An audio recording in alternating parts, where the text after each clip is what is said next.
All right. My camera looks like it's frozen. Very odd. Huh. Don't know why. Okay, well, I'm just going to stop my camera then. Okay. Hello, everyone, and welcome back to the show. Today we got a special treat for you. So instead of watching some funny videos and making fun of them, we'll come back to Kurt Wise proving evolution next week, unless we get a creationist on, I guess. We are instead going to talk about entropy today. So this was Nestlig's topic. So joining us today, we have Peter hosting and co-hosting as always. No, we have we have Nestle first. We have Nestlig, who is this is his topic today. Welcome back, Yeah. Nestlig. Good to be back. I had this idea for a while since we discussed entropy over 2 months ago by now, With I the think. Bible radio app guy, right? Yes. Mhm. So, but in the meantime, I've been very busy in the meantime, so it took a while for me to set up a slideshow, but now we are ready to do this talk. All right. And we also have Leah Filius today joining us as our guest. Hello. Glad to have you. You're muted. Yeah, thanks for having me. This should be a good time. Yeah. Have you been on here before? I think I've been on streams with you before, but I don't know if I've ever been on your channel. I don't think so. Yeah, I know we've been on streams because we were on with Sal one time a long time ago. That's Oh yeah, I remember that. It was a fun time. still one I can remember. That's one way to describe it, I guess. So yeah, all right, Nestle. Well, it's your topic, so I'll let you take it away. Oh, before I go in, I want to ask Leo.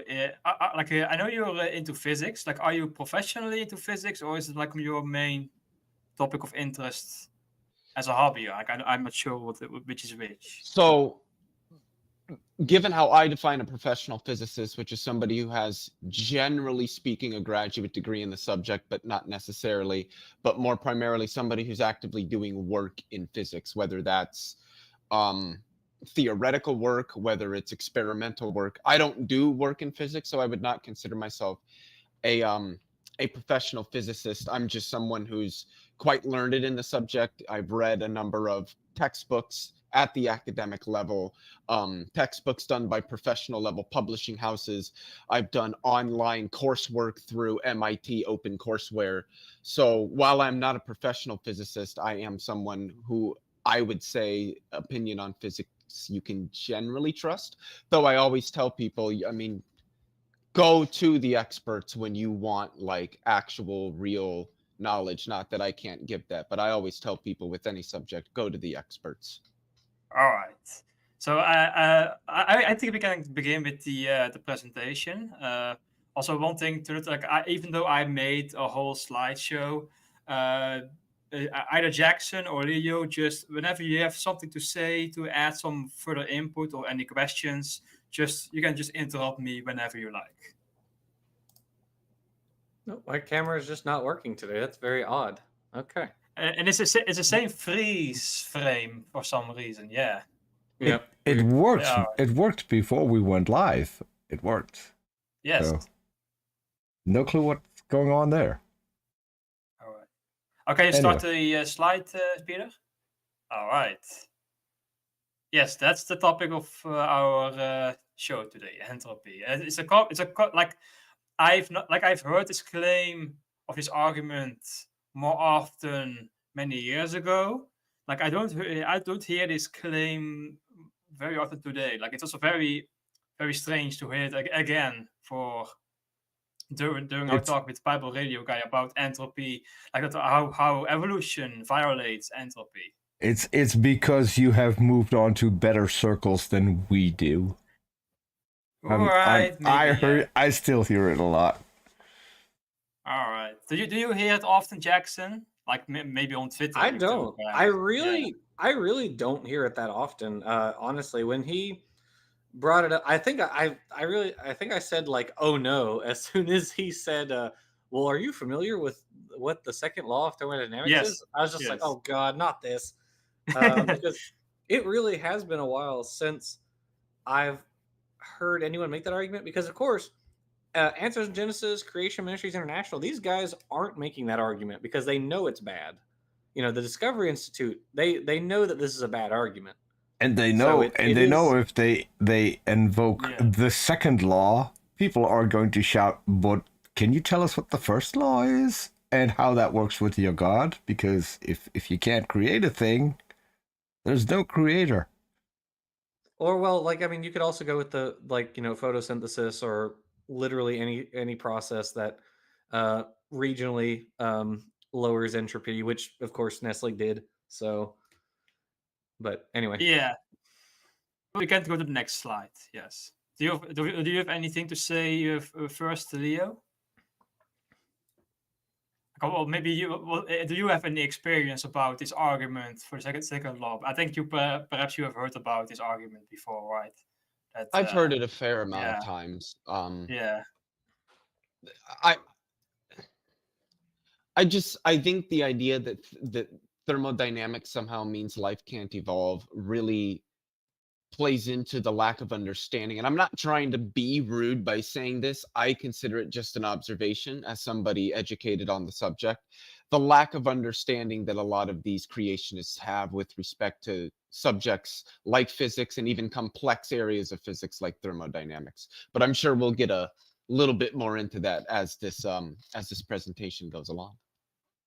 yeah, yes. So, this is my outline. Would first like to cover the basics of thermodynamics, and secondly, we go into entropy more specifically. Like, what is entropy? How can we understand what entropy is? At least from what I have been able to figure out. If I make any mistakes, then you can correct me on that too.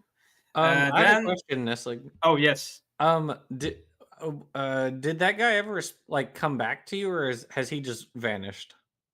The Bible Radio app. I'm assuming you're asking Nestle. Yeah, Oh Nestle. yeah. Did you ever? Sorry. I was muted. Sorry. Yes, I. Technical difficulties. Yes. After we talked to him on your show, then I had for several weeks conversation via messages, Right. and And then then you at talked some to him point, on Twitter. yes, and then I talked to him on via Spaces with the microphone again. But now after the conversation, just silence, like no. Okay. I was No just curious about yeah. that. If he had messaged you Yes. after. Okay. Sorry. Yeah. So some of the things I will be explaining here, I also try to explain to him, but and a lot more than I can. But anyways, the third point that I would like to make is how entropy and disorder are not the same thing. Like very often, even in high school physics, disorder is often used as an analogy or metaphor for entropy, but that is not. It's used in college too. Yes, The even in college, yeah. textbook that so the class that I'm teaching for the summer semester, it's kind of like intro to physics for non-science majors, and it has a section about heat, and a very brief section on thermodynamics, and it does mention that entropy is disorder. And I couldn't help but put in a little bit from that paper that you sent. The disorder is a cracked crutch. Yes. So I couldn't help but put some of that in the slides. So yeah. Yes, I will mention that paper and also other papers on that too. Yes. And the last 2 points we can cover is the 4th point is about dissipative systems, and I will explain. We will go over that what exactly what it means, and finally I will tell something about the origin of life, only how it relates to entropy or how entropy relates to the origin of life, because we cannot fully cover the origin of life in 2 hours plus entropy. So Are I you will just sure? Oh yeah. man, I was really hoping we'd cover that today. We'd make Professor Dave happy. We will be here until next morning if we go into that more. All right, so we can go to the next slide. Yes. Might I say something really quickly? Yeah, yes. You can interrupt whenever you like. Yeah. I just want to say that Origins of Life is an extremely interesting field, and it just hurts me that there's so many people that do it such disjustice. And I mean, like Yeah. on the creationist side, how they Oh, just of course. ignore Absolutely. all of the nuances and slam their fist down and say, "No, God." It's Yeah. also a very underfunded And it's discipline as well. Yeah. well, right, and yeah, you get a lot of the people who are like, "Oh, well, this is all theoretical," on the academic side of it, and then on the creationist side, you have people like oh god, I can't remember his name, the bald guy. He gets really mad all the time, or at least he used to. I guess I haven't seen anything from him in a long time. He said that oh my gosh, what he said ribose was a protein. What was his name? Did he Oh, have a is big it beard? the guy who debated Erica? Nephilim I free? think Or, yes. No, it wasn't Nephilim Oh, free. nah. It was a bald dude. Wait, are you thinking of an old dude, never mind. No, no, he was bald. I don't think he was old. I think he Oh, was like John Maddox? oh, yeah, That yeah, sounds yeah. like something he would say That's the right. minute Yeah, you he said said oh, ribose is a protein, which, ribose, the I OSE is remember a that. sugar. little So, yeah, it I PP. was great. remember watching that. Yeah, Is little PP. Yeah, is there he we is go. he still Sorry. around? Little Because PP? I haven't heard of No. him. I don't know. I haven't seen I him. usually check his channel, but the last time I checked it, there hadn't been anything posted in a few months, and I haven't Okay. seen or heard anything from him Maybe at he all. moved back in his truck. Didn't he say he was like at J6 or something like that? Maybe he got picked up. I don't know. Oh well. Okay, anyway, That I'm sorry I did. All right, well, I'll let you that go. would be funny. All right. But of course, like the entropy concerns the second law of thermodynamics, but that begs the question: what is the first law of thermodynamics? And according to that law, it's you have an isolated system, which is by definition a system that does not exchange matter nor energy with its environment. And within such a system, the sum of all energies remain constant. So in simpler terms, matter and energy cannot be created or destroyed. So that's the common phrase you hear about the first law of thermodynamics. And you have also a more sophisticated equation on the top. But I don't think we need to go into this in more detail. So unless anybody else has something to say about this, then we can go to the next slide. All right, we can go to the next slide. Yes, this is more relevant to the entropy discussion.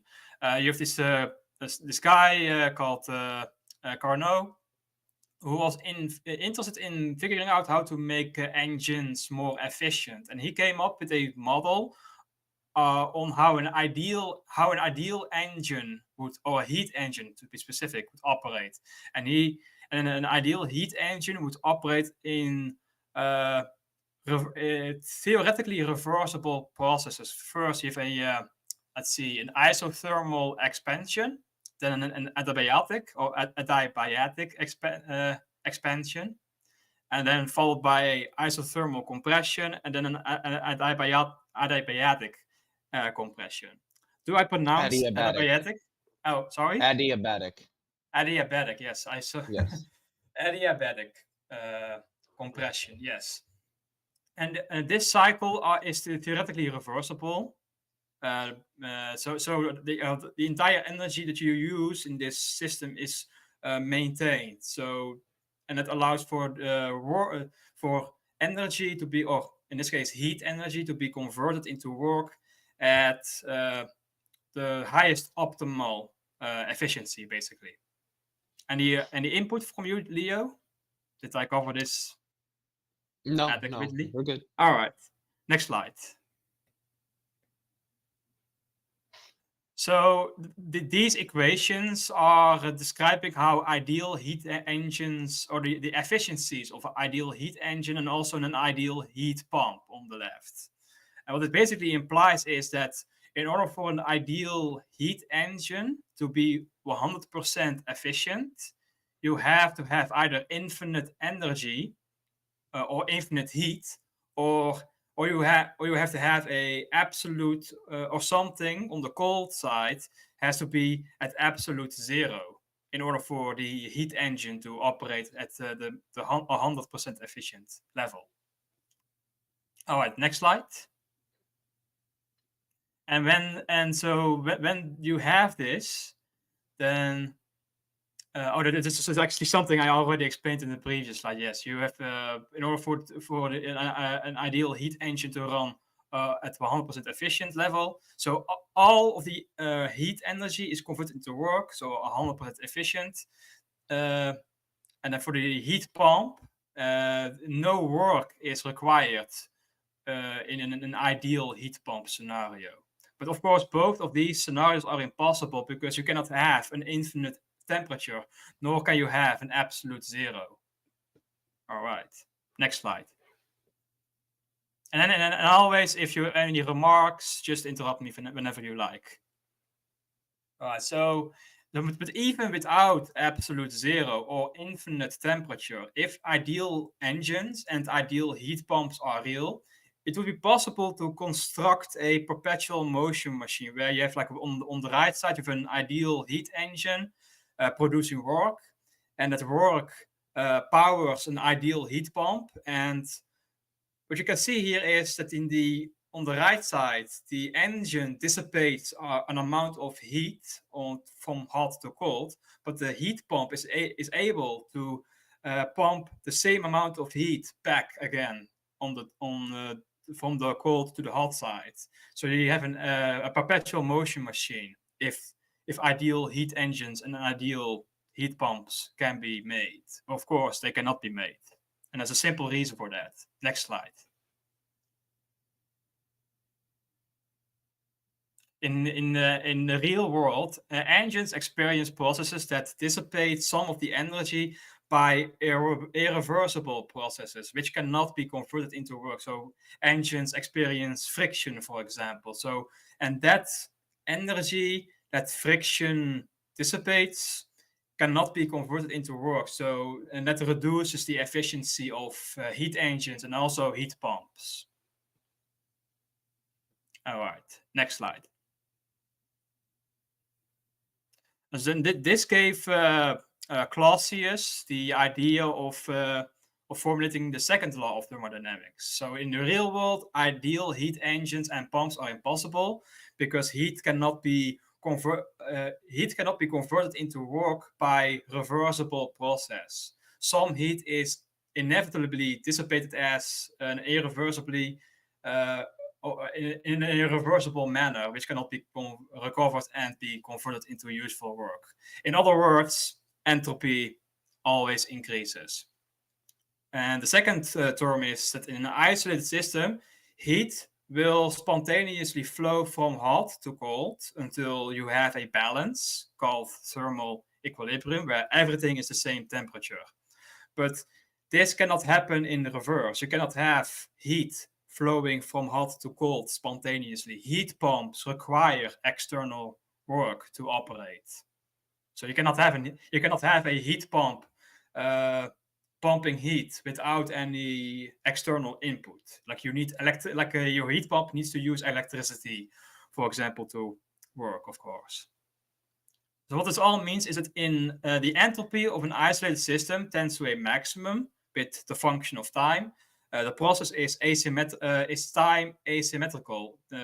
Often this second law of thermodynamics has been cited as the reason why we have an arrow of time in the universe. Any remarks, Leo or Jackson? The only thing I would say, just to add to that little tidbit at the end, is that pretty much all of the fundamental laws of physics are time reversible. They do not care which direction in time you're moving. To the laws, it's the same exact thing, except for the thermodynamical laws. Yes. Also, but mind you, thermodynamical laws are not fundamental physical laws, and mind you, they're statistical laws. And I will also cover that too as well. Yes. But you can also see on the top, you have the equation where you can which you use to calculate the change in entropy. Like entropy is often given as the capital S. And the way you calculate that is by dividing the thermal energy or heat in joules, and you divide that by the temperature in Kelvin. So entropy has the unit of joules per Kelvin. That's the unit of entropy. joules per Kelvin. All right, next slide. So, like, remember from one of the previous slides where I mentioned how you can construct perpetual motion by having an ideal heat engine and an ideal heat pump? Well, in the real world, since we experience friction and such, and entropy always increases, what this means is that you can have an engine generating work, and that work can power a heat pump. But the fact is that due to the second law, the heat engine will always produce more waste heat than what the heat pump can pump back from cold to hot. So the amount of energy that flows on the right side will always outweigh the energy that flows back via the heat pump on the left side, which makes sense to me at least. And I hope everybody can follow me as well in the live chat. All right. Next slide. So in Clausius' landmark paper in 1865, called The Mechanical Theory of Heat, he introduced the concepts of entropy and summarized the first and second law of thermodynamics as such. The energy of the universe is constant, and in the second law of thermodynamics, he said that the entropy of the universe tends to a maximum. All right. Next slide. But of course, the second law of thermodynamics is concerned classical thermodynamics. It's concerned phenomena at the macroscopic level, such as temperature, pressure, and heat. However, the second law is a descriptive. It describes a phenomena. It doesn't explain why entropy tends to maximize in isolated systems. The explanation is provided by, as Leo alluded to before, statistical thermodynamics. And statistical thermodynamics concerns phenomena at the microscopic level, such as the positions, the motions, and the momentums of particulate matter, like molecules, atoms, and particles, which are described by probability distributions. For example, you have the example of temperature, which is a macroscopic phenomena that we observe at our scale. But at the small scale, you cannot say that a single molecule has a temperature. You cannot really say that. You only can say that at an aggregate level that something has a temperature. So the temperature is the average kinetic energy of the moving molecules and atoms. All right. Any questions so far, maybe in the live chat, or any remarks so far from Leo or Jackson? It makes sense to me. I'm keeping up so far. All right. Next slide. So the explanation for entropy is given by Ludwig Boltzmann. I don't know, Austrian, or I think he's an Austrian physicist. Yes, I believe so, or maybe German. But I think, if I remember correctly, he's from Austria. So he came up with this explanation, or he explains the tendency for entropy to increase by sheer probability. A system, any given system, has a number of unique possible arrangements of its constituents, which are called microstates.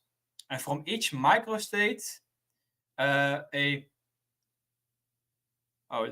think I have a typo on my slide here. From each microstate, you have a macrostate with macroscopic thermodynamic features emerges from the microstate. So yeah, I accidentally wrote down 2 times microstate here. Like the one on the right should say macrostate. So from each microstate, Wow. you have a Argument macro. destroyed. Yes, sorry. Evolution defeated by a typo. Mm-hmm.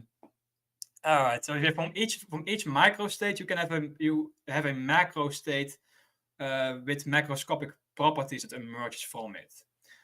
But what is a complicated formula? I think actually a fairly simple formula on the top. You have entropy for a given macrostate, which equals the Boltzmann constant times the natural logarithm of omega, sometimes given as the capital W.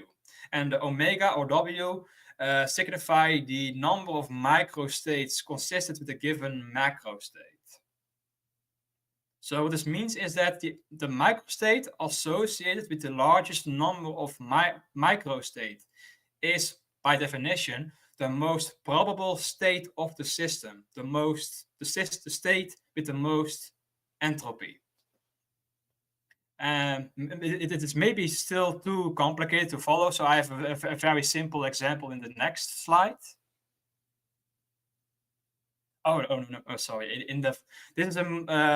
This is a more general version of the previous formula. Like the Boltzmann formula assumes that each microstate is equally probable, but for situations where different microstates have different probabilities, then you will use this formula from Gibbs. All right, next slide. So this is the simple example that I was mentioning before. You roll, let's make my favorite example to illustrate entropy, or in the statistical sense. You roll 2 dice, and you have, in total, let's see, 11 different possible outcomes. You can roll a 2, a 3, or 4, all the way until up to 12, just as a result. So the microstate can be seen as the sum of your dots, or the eyes that you have on your dice. But the microstate is the number of unique results that you have. Like if you throw a 7, you can have 1 dice having a 1, and 1 dice having a 6, or 1 dice having a 2, and 1 dice having a 5. So these are the microstates. So if you do the calculations, you see that, and you can also see on the image above, that the macrostate of 7 has the largest number of microstates. Like there are 6 different ways you can roll a 7, and that's the one with the highest number of ways you can roll. Like 6 and 8 have only 5 possibilities, and throwing a 2 or throwing a 12 has only 1 possible way of rolling those numbers. And that's why rolling a 2 or a 12 is very unlikely. But rolling a 7 is the most likely thing, and you can also see this that the number 7 is the macrostate with the highest entropy as well. Makes sense so far, right? Yes. Sorry. Yes, this makes sense. And yes. And am I explaining this correctly, Leo, so far?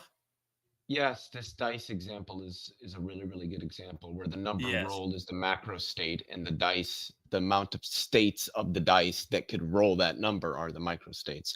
And so since 7 has the largest number of microstates, the largest number of ways you could roll the dice and get a 7, it merely follows probabilistically that 7 is the most likely number you're going to get if you were to roll a pair of dice. Right, exactly. Yes. So of course, in our world, like throwing a 12 or throwing a 2 sometimes happens in the real world. So it's not, but when we talk about like matter, like molecules, like even a single drop of water contains like sextillion molecules. So in those terms, rolling a lucky number is extremely improbable to, even with respect to the age of the universe. Throwing a lucky number with so many dice is very improbable. So that is why we never observe entropy spontaneously decrease without any input. Yes. All right. Next slide. And this also relates to energy at higher temperatures. When you, for example, when you heat up a gas or even a liquid, the kinetic energy of the molecules have a wider distribution. So I believe in this image you see the Maxwell-Boltzmann distribution of maybe, I think it's water, perhaps. And you see the kinetic energy, or the particle speed on the x-axis with the frequency on the y-axis. So at higher temperatures, the different molecules or particles can have a wide range of different possible speeds. So at lower temperatures, you have a very, very narrow distribution. At higher temperatures, you have a very large distribution. So that means that if you increase the temperature of a substance like water, the entropy increases because the particles have more microstates available to them. There are more possible ways you can roll things around. But what happens if we approach 0 Kelvin? So what would happen to this distribution? Well, that's in the next slide. So this gave another scientist, Nernst, the idea of the third law of thermodynamics, which defines absolute zero temperature by combining the concepts of entropy and temperature, like I did in the previous slide. It states that the absolute entropy of a perfect crystal approaches zero when the temperature approaches absolute zero. But absolute zero can never be reached. It can only be approached very closely because of I think it's also like due to quantum mechanics. Yeah, it's Yeah. quantum effects. It's the Yes. vacuum fluctuations in the fields that even when Mhm. quantum fields are sitting at vacuum or at their lowest possible energy level, they don't have zero energy. Yes. And also somebody in the live chat mentioned that near 0 Kelvin interesting things happen. Like I remember if you cool helium down to close to that level, you can have quantum effects at our level observable. Like it's really weird. Like helium becomes very weird when you cool it down to that scale. Yeah. But the reason why they give the example of a perfect crystal is because in a crystal you have in a perfect crystal at absolute zero, what you have is you have only one possible microstate. So every position of the there's only one position each particle can have in a perfect crystal at absolute zero. There is no motion, and everything is locked in a perfect place. So what this means is if you plug in one microstate in the entropy formula, the entropy will be zero, as you can see on the top in the formula.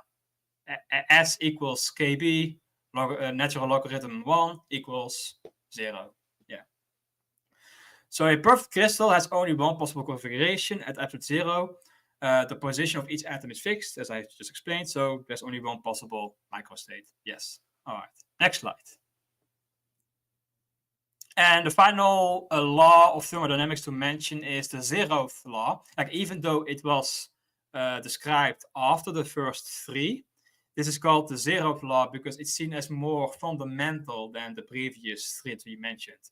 It's a very simple law. It states that if system A and system B are in thermal equilibrium with each other, and both are in equilibrium with C. Oh no, sorry, I read it wrong. If A is in thermal equilibrium with C and C is in thermal equilibrium with B, then by definition A and B are also in thermal equilibrium with each other. Right. It's just a logical syllogism. Yeah, it's almost like a logical law almost. Yeah. Yeah. Yeah, it's still a very useful concept that justifies the use of thermometers to measure temperature. Yeah. All right. Next slide. So now we go to the second topic of discussion, like what exactly is entropy? Like we discussed entropy at different levels. First, we discussed the entropy at the classical thermodynamics field, where you can describe it as the amount of energy that spreads around, or the degree at which the energy is dispersed. And you can also say that, the entropy as the proportion of the energy that is unavailable to be converted into work. So, for example, if you are in thermal equilibrium, like everything is the same temperature, then a heat engine cannot work. Because in order for a heat engine to work, you have to have an imbalance of temperature, on one side hot and on one side cold. Otherwise, the heat engine cannot work. So that's one way to describe entropy, as the amount or the amount of energy that's unavailable to be converted into work. All right, next slide. And from the statistical perspective, you can describe it as the number of microstates corresponding to a macrostate, or the number of ways parts of a system can be arranged to produce a macroscale pattern. And then lastly, next slide.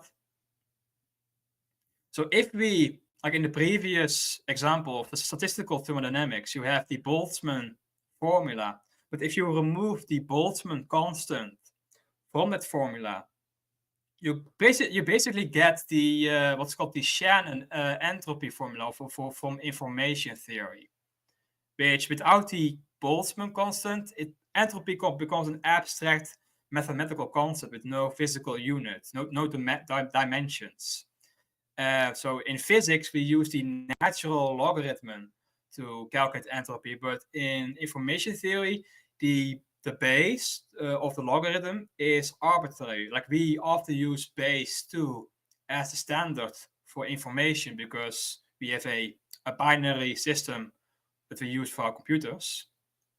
So base 2 is more intuitive to use for most application in computation.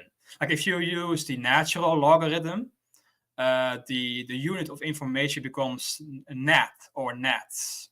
And if you use a base 10 of information, then you have the unit is called Hartley.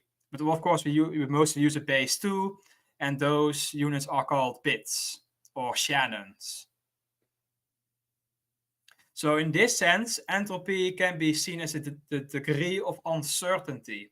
How much information do I need to eliminate this uncertainty? Like, how many yes or no questions do we need to ask in order to fully describe the microscopic details that are not obvious to us from a macroscopic pattern?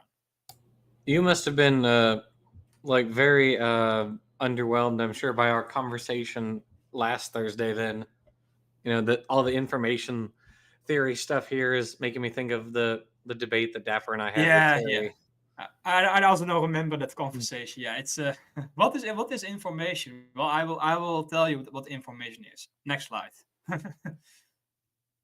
So this is a quick quiz to fully unpack the idea of Shannon information. Like, how many yes or no questions do I need to ask to know the results of the event? How much information do I need? So the first scenario is a fair one coin toss. So how many yes or no questions do I need to ask to know the result of a fair one coin toss? Anybody? Jackson, do you know? How many yes no question do you know the result of a fair coin toss? I don't know. Is it 2? And so only one. Only one. Okay. There are two possible outcomes of a fair coin toss. So and that means if you use the entropy formula from Shannon information, then the log 2 of 2 is 1. So the information, you only need to ask one yes or no question to know exactly what the result is. But if you have an unfair coin toss, always heads, how many questions do you need to ask? Well, it's 0. Because like you can see in the graph in the middle, where if you have a fair coin toss, the probability is exactly 0.5 for one result. In that case, the information you need, or the entropy associated, is exactly 1. It's all the way on the top of the graph. But when the uncertainty becomes 0 or 1 on the x-axis, then the entropy goes down all the way to 0 as well. Following with me so far? Mm-hmm. I think so. All right. So in the third question I have, like if you have two coin a fair two coin toss, the number of heads and tails is unknown. So in that case, you need to ask two questions. The number of heads is known. So, but in one case, if you know the number of heads and the number of heads is one, then you know that, oh, since there is since we know of one head, we don't know exactly what the micro state is. One coin can have a head, or one coin can have a tail, or the other way around. So we don't know exactly what the state of this system is. So in scenario 3b, you still need to ask one question to know fully the system. And in question C, we toss two coins, but we know the macro state. We know that we have two heads, but in this case, there's only one possibility. In order for two coins to have two heads, both coins must have a head. So we don't need to ask any questions to know the micro state in this instance. All right. I also give the entropy for rolling through two dice on the bottom. If you throw dice and the outcome is 2, then there is no uncertainty. You know exactly what you have when you throw it with 2 dice. There's only one possible way to throw a 2. But if you throw a 7, then the number of questions you need to ask it corresponds to 2.58 bits. That's the number of questions you need to ask to know exactly what the micro state is when you roll a 7 with 2 dice. All right, next question. Next slide. So we have now we've fully unpacked the 3 main ways we can view entropy. Now we can discuss why entropy is not the same as disorder. So in first we have the classical thermodynamics. We can say, oh, entropy is the amount of energy, how spread out it is, how unavailable it is to use for work. Statistical, we have the number of microstates corresponding to a macrostate. And in information theory, entropy is the degree of uncertainty about the system. How much information do I need to fully understand the system? All right, next slide.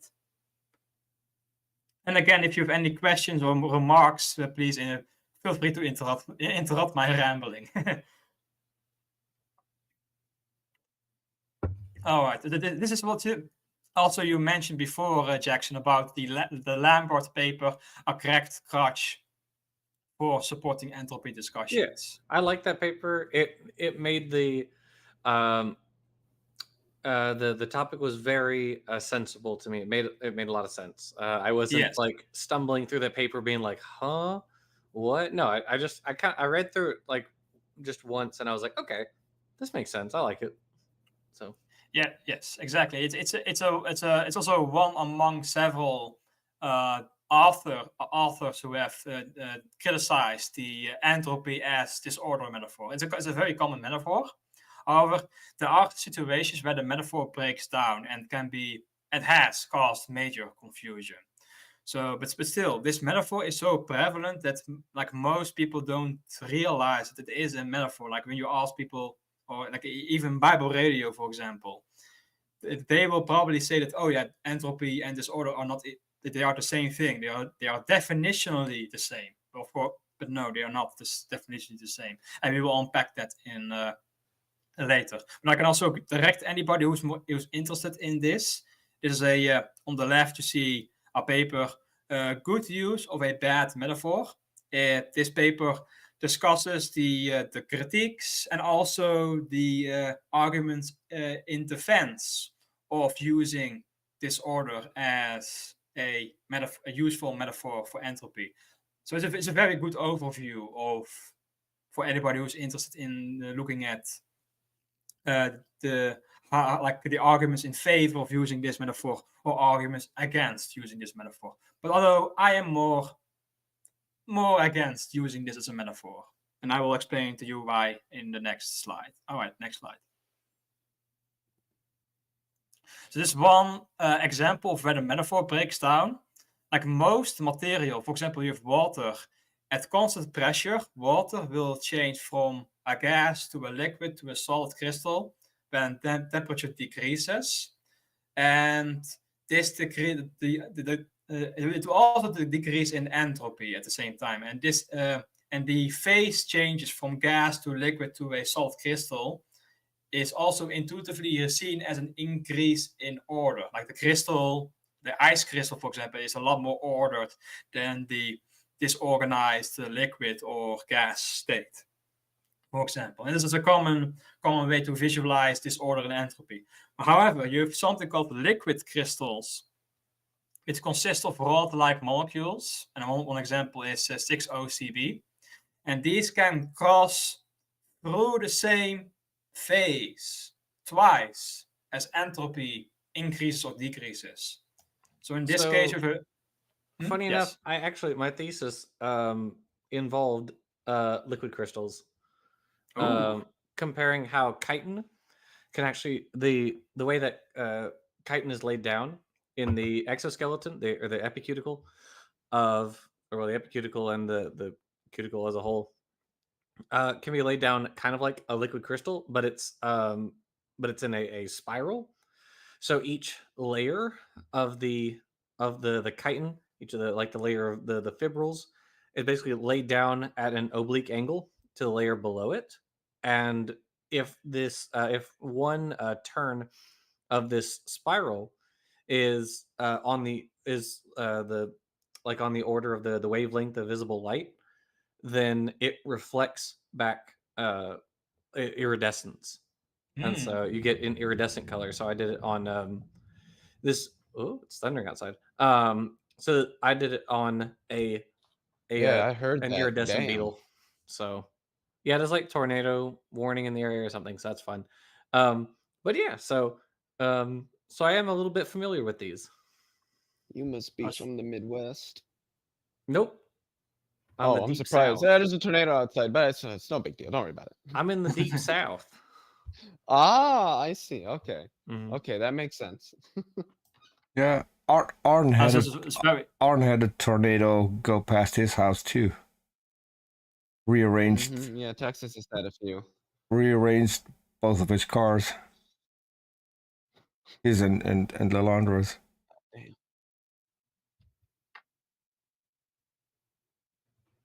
That's a very interesting.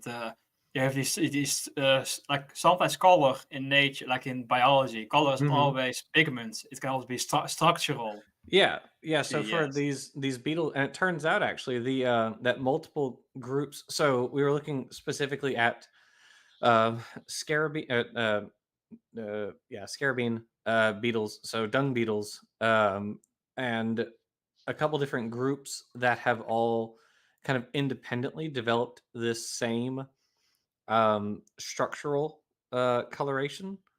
There was like the rose chafer, which has like this bright green iridescent coloration, and then I was looking at the Phineas vindex, which is the iridescent or the rainbow dung beetle, which is kind of like greenish and reddish, but iridescent. And they all it's pedomorphic. The larvae have these the chitin layers laid down in this particular way, but typically in beetles the layers become parallel when they undergo their final molt. So they go from being at an angle to being all parallel with each other, which is why which is why they're not iridescent typically as adults. And so what we did was we compared, and there's another interesting phenomenon that occurs because at the air liquid crystal interface, the liquid crystal forms these little hexagons, and that's exactly what happens also for the beetles. So the chitin really is acting like other liquid crystals. So neat, very neat. Yes. About this, in this example, you have a liquid crystal, and at high temperature, it is like a normal liquid. It's like every molecule just points in whatever the direction. But as you cool down, you have got a pneumatic phase, and then it has different properties. The molecules begin to line up, but there is no lattice nor positional order. But then if you cool down even further, you get a smectic phase where they begin to form like these sheets or lattices. And at even lower temperature, then they become a solid crystal. But on the phase diagram on the left, you see that when you cool down from isotropic, you first pass a pneumatic phase, and then you go through a smectic phase. And then further down, you go through the pneumatic phase again.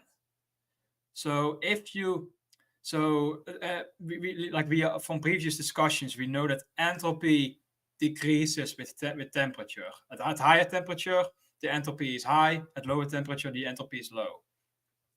But in this case, we see that the pneumatic phase at high temperature appears to be more disordered than the smectic phase, but at lower temperature, the pneumatic phase is more ordered than the smectic phase. So there's a logical paradox, like which phase is more ordered, the smectic phase or the pneumatic phase?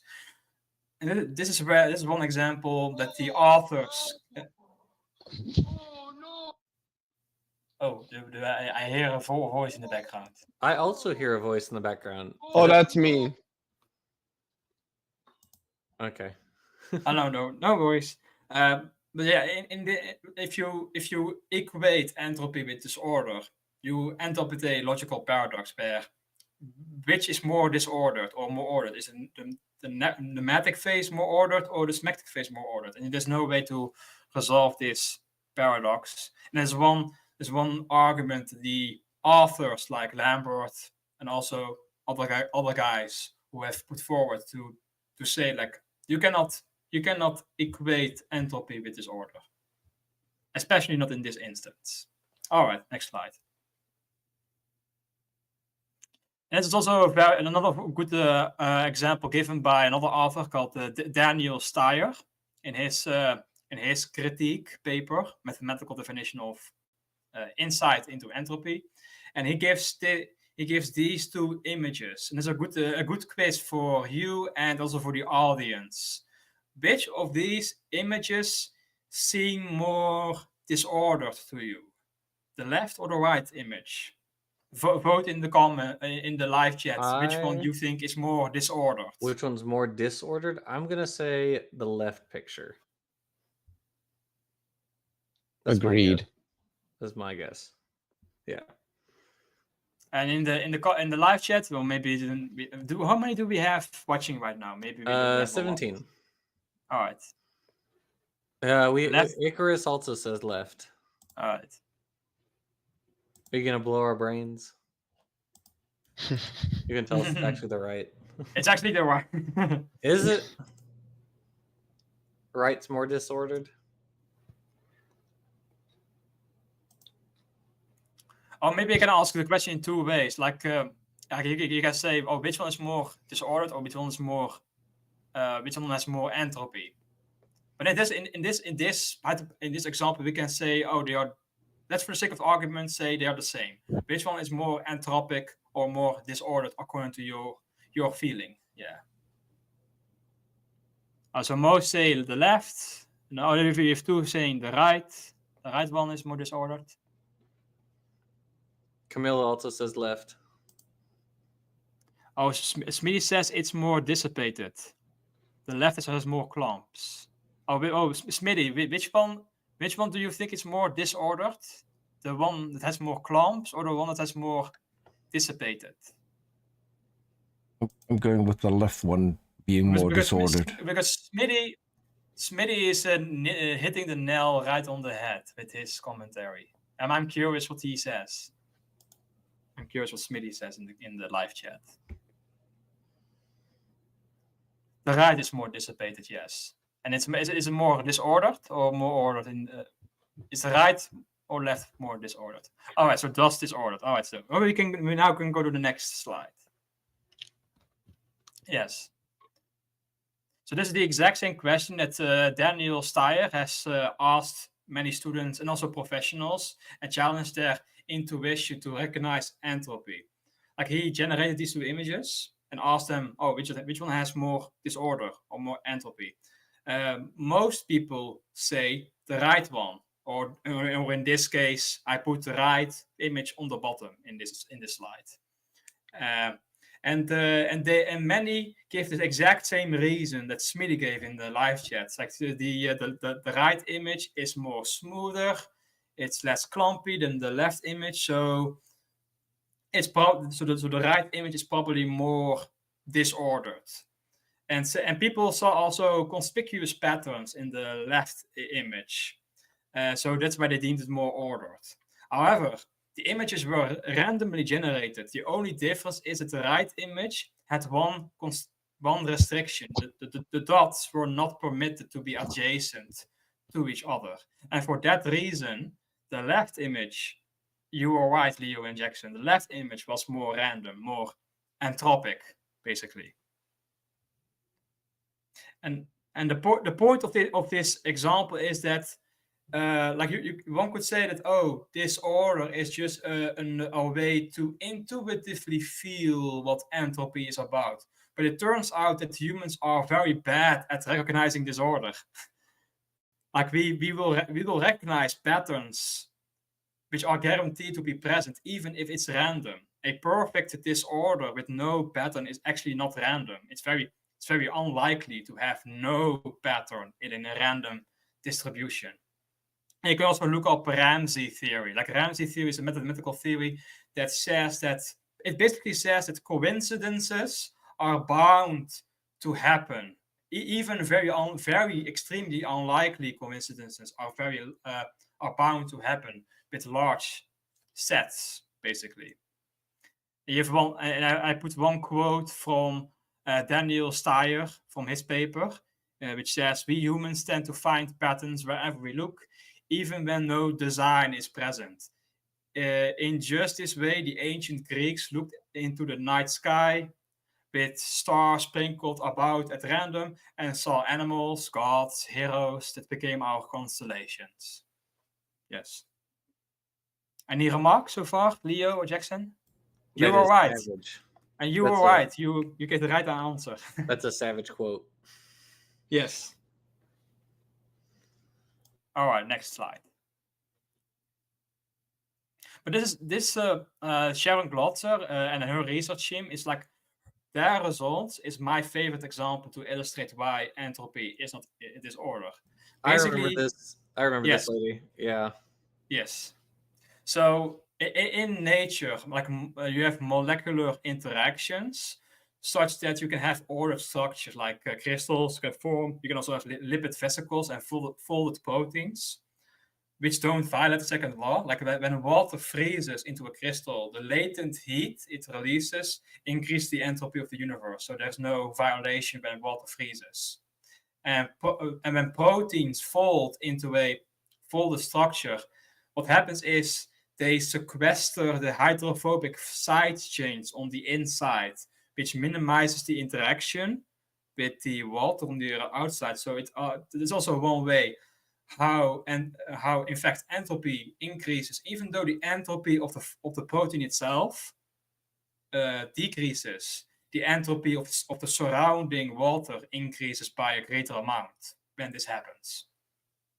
But in a computer, what Sharon Glotzer and her research team does is in a computer, they have particles without any forces. The forces are simply turned off, and the particles move about randomly, basically, sliding past each other and such. So they only interact by entropy alone.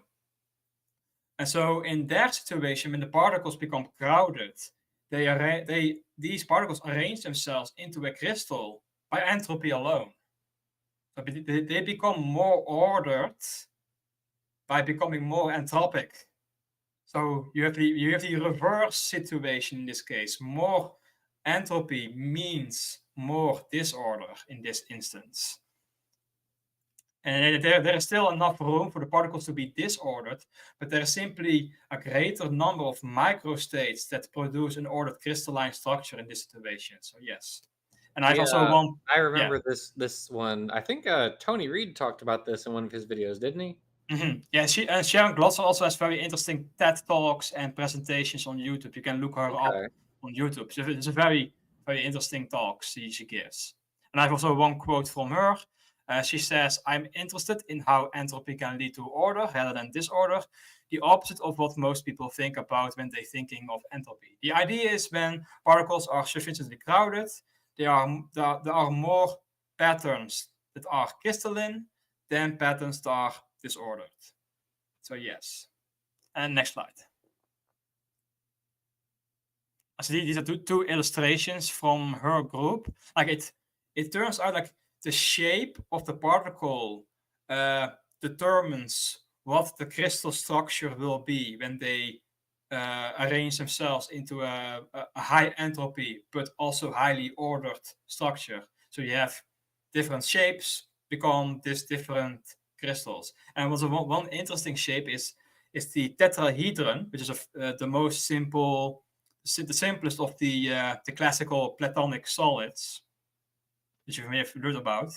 And when they simulated the tetrahedra together, and they crowded them to force them into a crystal structure, what happens is the crystal structure is a quasi-crystal. It never repeats itself. The pattern is infinitely complex. It goes on forever. So in order to fully know the pattern, you have to know infinity, which you cannot do. So it goes on for infinite length, basically.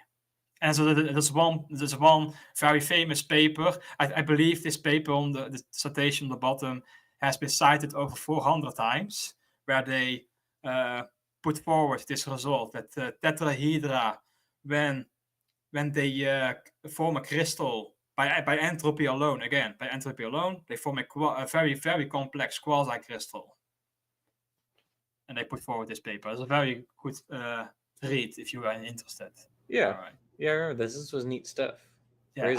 and I believe he also, as of many years ago, we did a. I don't know what the title of this video was. We did. We also responded to Was that creation probabilities or so. Yeah, it was like creationists don't understand like probability or something like Something that. like that. Yes. And yeah. we actually, was that the one where we had inspiring philosophy on? Was that video? No, I don't think so. Or maybe we did. That's a very long time ago. That making like over 3 years by now, I believe. Jeez Louise. Yeah. Yeah, we've been, Nestle, can you believe it? Like, you've been helping me do videos for like 6 years now. Can you believe that? Yeah. 6 Time or flies 7. by. It may have even been 7 years. It's been quite a while. I think it was like in 2018 or 19. Okay, I so don't remember 6 which. years, yeah. Because it was because I started the channel in 2016. So the channel's, yeah, it's crazy. Yeah, but we also, like in that video, I don't remember which title it was, but in that video we also mentioned this from Sharon Glosser's result as well. Yeah. All right. And any questions or input from you, Leo? No, I didn't know about this because I don't really like look into the work in thermodynamics and statistical mechanics really at all. But yeah, this is really cool. Yes, and I believe it also has very, very practical. It could have very practical applications in like nanotechnology, where you can construct nanoparticles, and then you can have some prediction of how they will aggregate into a larger structure, basically. Yeah. All right. Next slide. So next topic we'll be discussing is dissipative systems. So, but again, even if we acknowledge that entropy is not disorder, the main question still stands. Earth maintains low entropy. And most people, like creationists, will ask, how can life exist in spite of the second law of thermodynamics? Or they will be more specific and they ask, how can evolution happen in spite of the second law of thermodynamics? But this question can be applied equally to any non-equilibrium process to observe on Earth. Like we have air currents or ocean currents, rivers flow, volcanoes erupt, continental plates move and such. The Earth has a magnetic field. How can these things still happen if the universe tends to max entropy? So and if Earth would start to approach max entropy, establishing thermal equilibrium, then all of these processes that I mentioned would just stop, like full stop, like no, like you don't have any wind on the beach. You have no ocean currents or no like nothing will practically nothing will happen anymore if Earth was in thermal equilibrium. Yes, It's almost like the Earth is like really close to, like some object that just is strong enough to emit so much energy. I'm really racking my brain to think here, but I'm wondering if it was like that, then the Earth might be receiving energy from some external source because it's an open system, and as the headline says here, could maintain a low entropy state, which would be what drives, as you pointed out, a lot of the processes that occur on the planet, including maybe, I don't know, biological processes. Let's say Maybe, hypothetically. Hypothetically, yeah. All right, next slide. For the sake of Hypothetically argument. speaking. Let's say, for the sake of argument, yeah. Yes. So as you mentioned, the answer lies in dissipative system, where these systems are far from equilibrium, that maintain an internal state of low entropy. So the dissipative systems are also often ordered as well. And they are dynamically stable. So matter and energy continues to flow through the system. So they are dynamical. The matter moves around. But the system's patterns are continuously being renewed and maintained by feedback. So they are stable as well.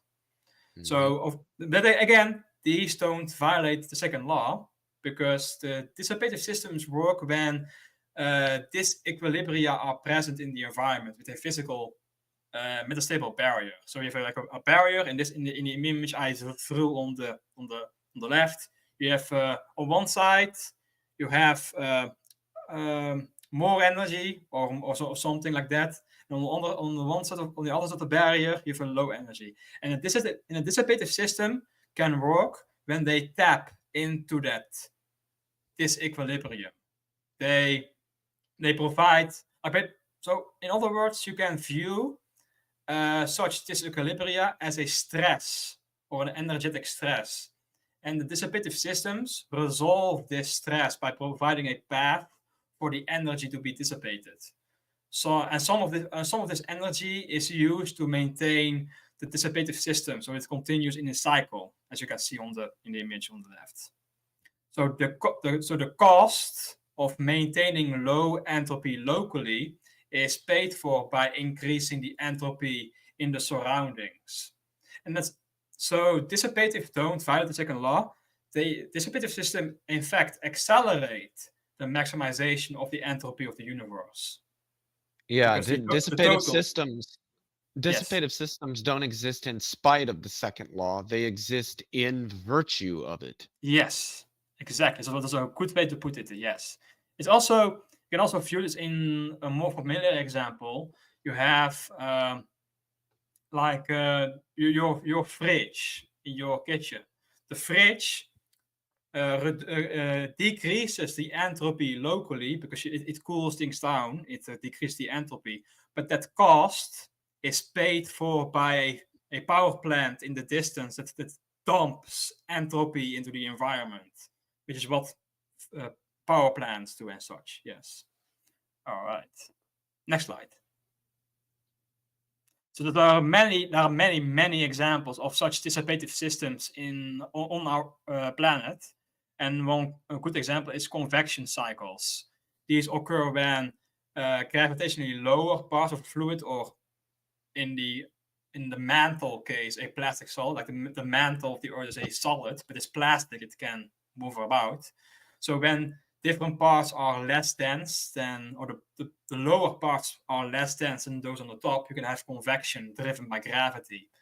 and this transports heat efficiently without convection. Is in fact, I think the convection is the most efficient way for heat to be transported, or to be You have three classical ways for heat to be transported. You have radiation, conduction, and convection. And convection is the most efficient way to transfer heat.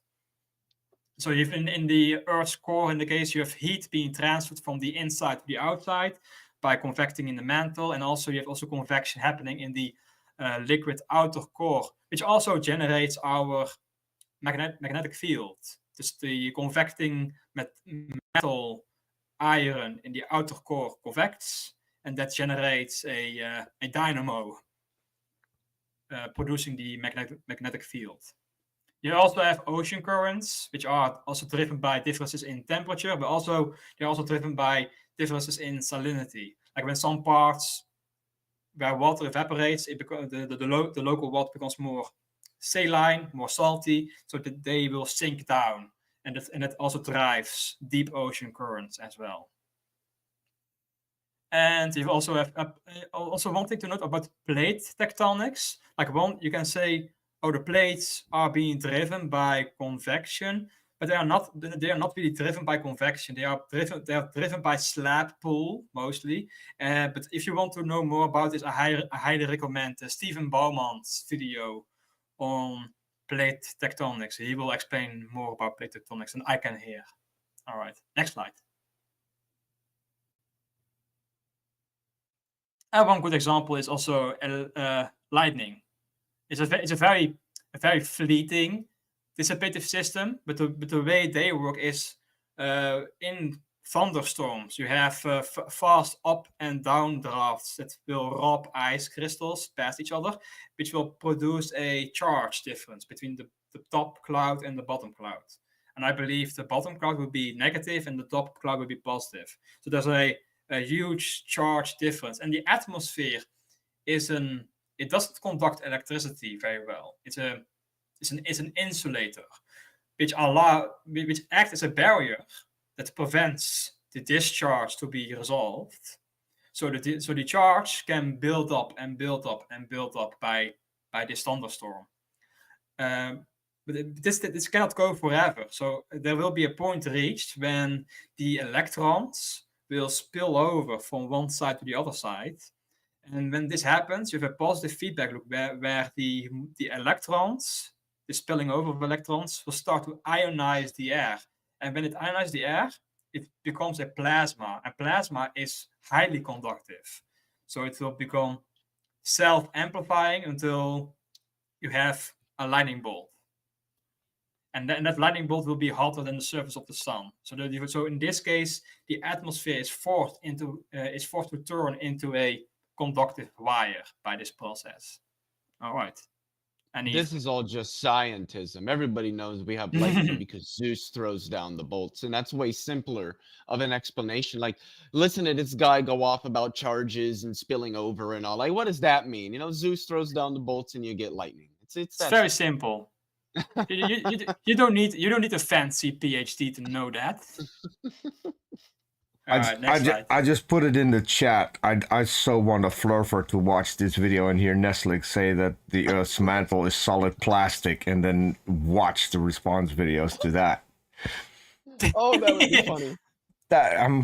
Yeah, pretty sure we would have at least 10 videos. Give them some silly putty, and they will be amazed. Someone call CC and have him watch the video. But this is my favorite example of a dissipative system. Aside from life, this is my favorite example of a dissipative system. Basically, you have on the tropical oceans, you have a massive. It's not my favorite. Well, it depends on your point of view. Yeah, yes. you see that map there? You see, I'm on that map. So sorry, yeah. The image gets a bit blurry for me for some reason. I don't know why. The slide has become a bit blurry. Oh, never mind. It's become good again. Yeah. But anyway, StreamYard can act up every once in a while. It's still a problem. Oh, never mind. But in this case, you have a massive temperature difference between the warm surface ocean of the tropical oceans and the cold stratosphere. So again, remember from our discussion about thermodynamics. Heat wants, quote unquote, wants to move from hot to cold. But in this case, you have a smooth layer structure of the atmosphere that forms a barrier between the warm ocean and the cold stratosphere. So what hurricanes are doing is they transfer heat from the tropical ocean to the cold stratosphere via a cycle that mimics or closely approximates a heat cycle, which means that hurricanes are literal heat engines. So I don't think little heat engines. Well, like they involve isothermal expansion, isothermal contraction, or compression. Heat engines. You say they were little. Oh, He's roboting. he's roboting. Yeah. Sorry, Leo, you're roboting a bit. Am I back? Can you do a check again? Mic check?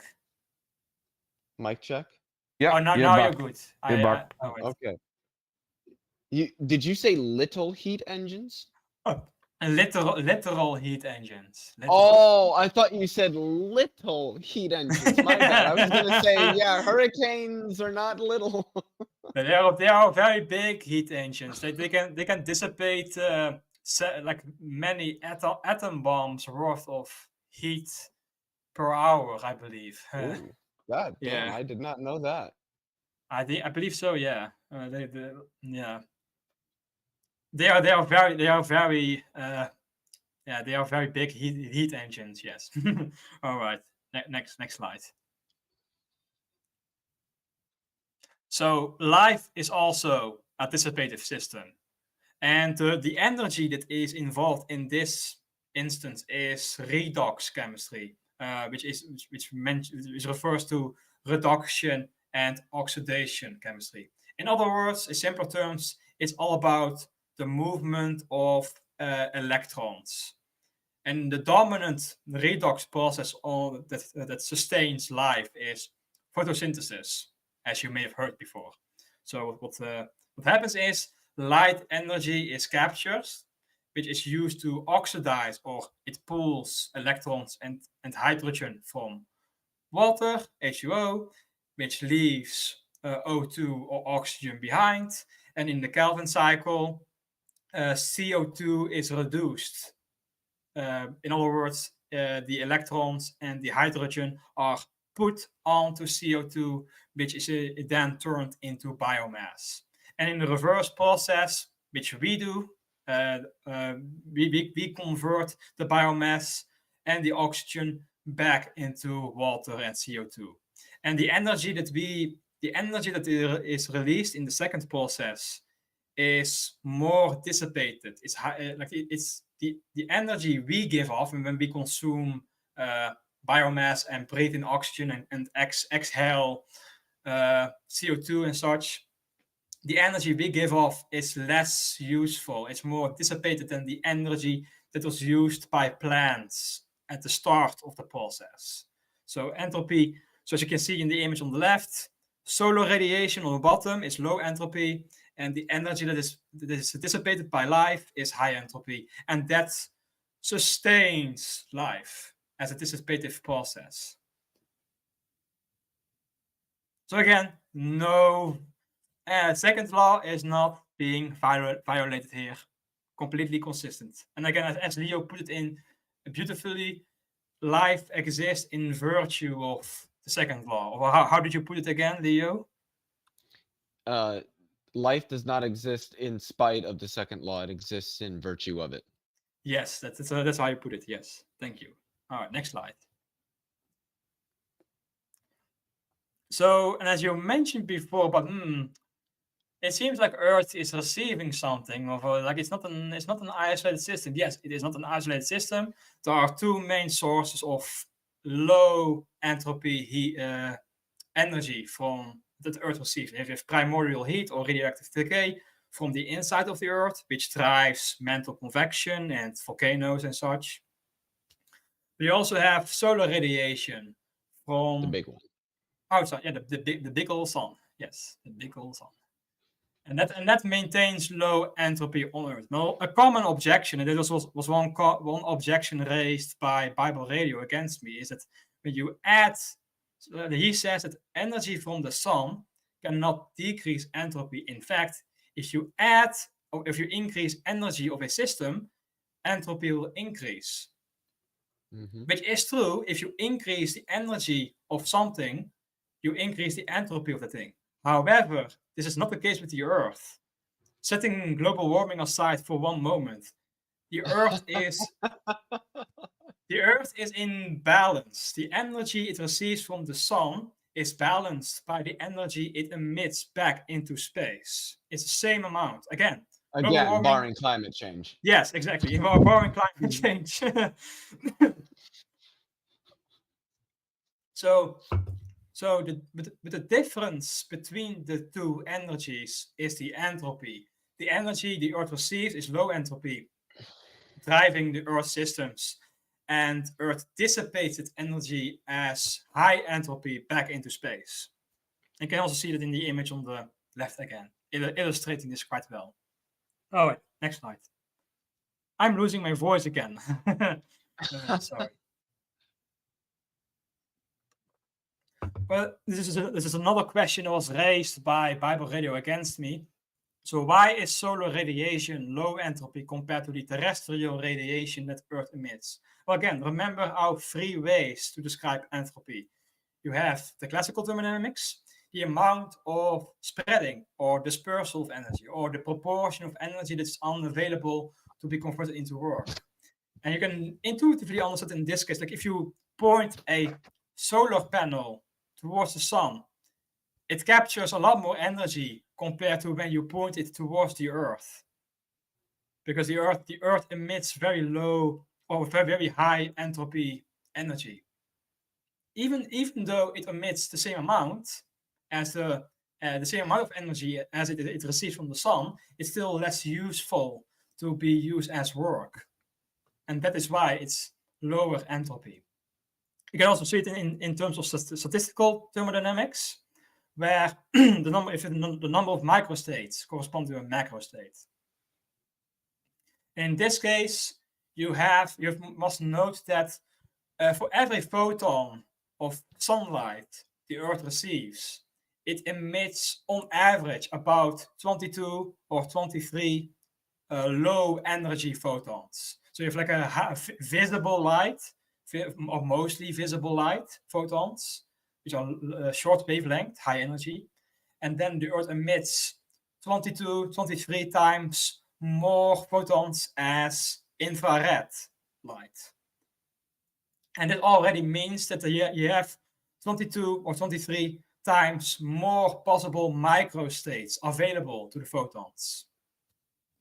And you have also one other aspect is that the light that the sun, or the light that hits the Earth travels in a very narrow band. Or obviously the sun emits light in all directions, but only a very narrow band hits the Earth. But when the Earth emits the radiation back into space, it goes into all directions. So there's another component to the entropy. And the entropy is about like 22, 23 billion times more microstates compared to the solar radiation. So it's one way of looking at it.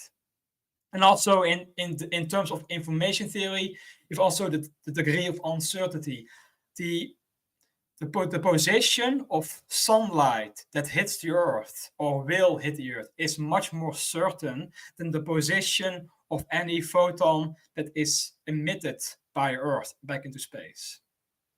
So that means that even from information theory by itself, the photons of sunlight are much lower, much less uncertain, so much lower entropic compared to the photons that the Earth emits back into space. All right, next slide. Oh, any other remarks so far, Leo or Jackson? I hope I'm explaining this as well. Me. Not for me. It makes sense. Why do I always lose my voice at the end of long talks? I don't know why. All right. So we have the first situation is the Earth on top. The Earth receives low entropy sunlight and emits high entropy light back into space. And that means you can have dissipative systems continuously operating on Earth. Again, no violation of the second law. Completely consistent. Earth can have life, Earth can have ocean currents or air currents and such, no problem. What if you turn Earth into an isolated system in the middle? Then what you would end up with is everything becomes equal. You have thermodynamic equilibrium. And in this case, everything would stop. Life would cease to exist. Not even a breeze of wind will blow across the surface of the Earth. Like you won't even get a single drop of rain falling on the surface ever again. So basically, when this happens, the time's arrow will disappear on Earth. Like the past will be identical to the future when Earth has reached this state, if this would happen. Yeah. And the same That thing would doesn't happen. sound fun. Yeah, you're right. Exactly. It's very boring. Very boring indeed. And then at the bottom, if the universe was the same temperature as the sun, you would get the same situation, except for that the Earth would become much hotter, of course, but the Earth would still reach equilibrium with the universe, and everything would be in balance even then still.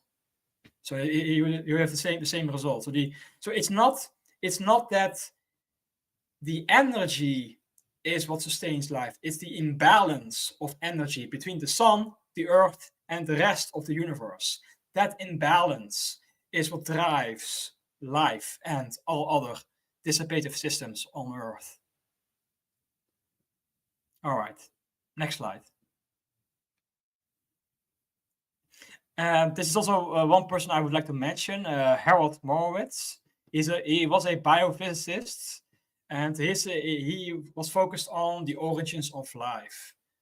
And he also made many points regarding dissipative systems and how this relates to the origin of life. He has also one published paper where he proposed a theorem proposing that in a steady state system, the flow of energy through the system from a source to a sink will lead to at least one cycle in the system, which is basically a way to say that dissipative systems some dissipative systems will tend to arise when you force an energy to flow through a system, as we have previously noted with convection and ocean currents and mantle convection and such.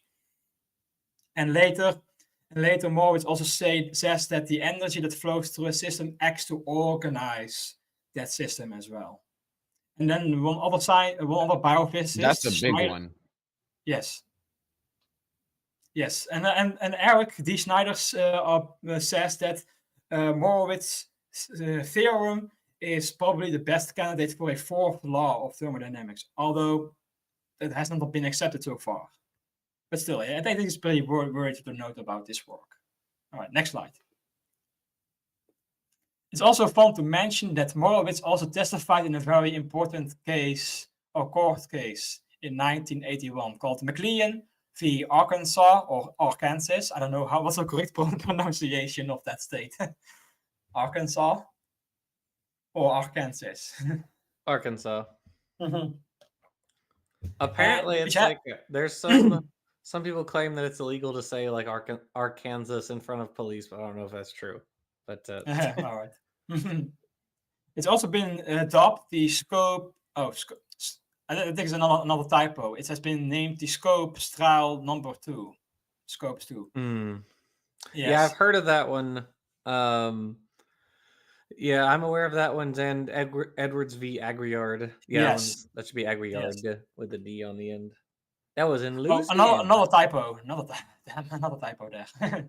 All right, but yeah, this court case considered an Act 50 of 590, which mandated that creation science, quote unquote, should be taught in schools. But the prosecutors argued that this violated the establishment clause of the First Amendment, and Which they you won. do. Yes, and they won the case, but it wasn't until the Edwards v. Aguillard that this creation science was ruled unconstitutional by the Supreme Court. So it was now Yeah. a nationwide ruling. That So case. the Agri-Yards case was important because that was the one that demonstrated like officially well for now gestures weekly at Supreme Court that like this that creation science cannot be taught in public schools despite the fact that uh multiple states including my own now allow like PragerU videos to be shown as educational material in school, which is cool. Mm. But at any rate, which is why, so following this case, the creationists had to kind of figure out a new way to get creationism into schools, which is where intelligent design came from. So the Yes. Discovery Institute, which was formerly the was it the Center for like Science and Culture or something like that. Yeah. Yes. So the Discovery Institute was born of this case because, and if you look at the there's like the famous charts that were used at the Dover trial showing that like Mhm. in the textbook Pandas and People, the instances of like creation, what is it, like creator and creationists were changed to designer, and design proponents, Yes. which as we all know led to a very funny typo, which was design proponentsists, Mhm. because whoever We went design through proponentsists. and yeah, see, design proponentsists. Yeah, Oh, yeah. whoever was going through the textbook and was supposed to have fixed those didn't, and we were left with this transitional fossil between creationists and design proponents. And now, of course, then of course you had the Wedge document, which was leaked and showed that it was very obvious they were just creationists trying to pretend to be scientists. Yeah. And I don't know. Nowadays, the mask is kind of slipped again. It seems like most of them are just kind of back to like, yeah, we want Christian, theocracy. So, Mhm. at least they're honest. That's what really matters. Yeah. Sorry, diatribe aside. Oh, no. I actually, that's actually very good because it puts into context that how impactful these cases were. Yes, and like in the first court case, Morowitz, or in the first court case, like one argument made in favor of the creation science was, of course, the second law argument that the origins of life requires a supernatural origin because it violates the second law. But Morowitz, a biophysicist, testified in that case, stating that life is subject to a flow of energy such that the second law isn't violated. He also remarked in his testification that Ludwig Boltzmann already noted that life does not violate the second law. Next slide. Yes, you've Ludwig Boltzmann again, the one who came up with the statistical explanation of entropy as the number of microstates corresponding to a macrostate. And this is what he said in his words. The general struggle for existence of animate beings or life is not a struggle for raw materials. These, for organisms, are air, water, and soil, all abundantly available, nor for energy, which exists in plenty in any body in form of heat, but a struggle for entropy, which becomes available through transition of energy from the hot sun to the cold earth. So again, it's the same thing that we noted before, that it's not energy per se that sustains life. It's the imbalance of energy from the sun, earth, and the rest of the universe. That imbalance is what sustains life. I contend that this is the reason that all forms of life, as far as we know, must consume in some manner to maintain themselves. Yes, I don't like you have these ideas of like very exotic forms of life, like some science fiction novels, like say like, oh, you have like a silicon based life or something like that, or maybe crystals can be a medium for life. But I don't believe it, because crystals are like static, right? They are not dynamically sustained by a flow of energy. So I don't believe that you can have like a crystal based life form, right? Yeah. It has to form a cycle in some sense that dissipates energy. Yes. All right, next slide.